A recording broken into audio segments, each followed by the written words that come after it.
విశాఖపట్నంలోని Autonagar F black వద్ద ఒక్కసారిగా ఉలిక్కిపడింది.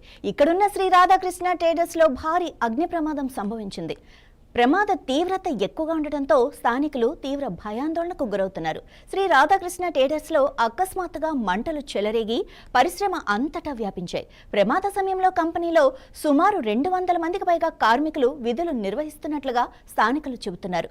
లోపల చిక్కుకున్న కార్మికుల పరిస్థితి ప్రస్తుతం అయోమయంగా మారింది. వారి క్షేమ సమాచారం కోసం కుటుంబ సభ్యులు ఆందోళన చెందుతున్నారు. సమాచారం అందుకున్న వెంటనే అగ్నిమాపక సిబ్బంది సంఘటన స్థలానికి చేరుకున్నారు. పలు ఫైర్ ఇంజన్లతో మంటలను అదుపు చేసేందుకు తీవ్రంగా ప్రయత్నిస్తున్నారు.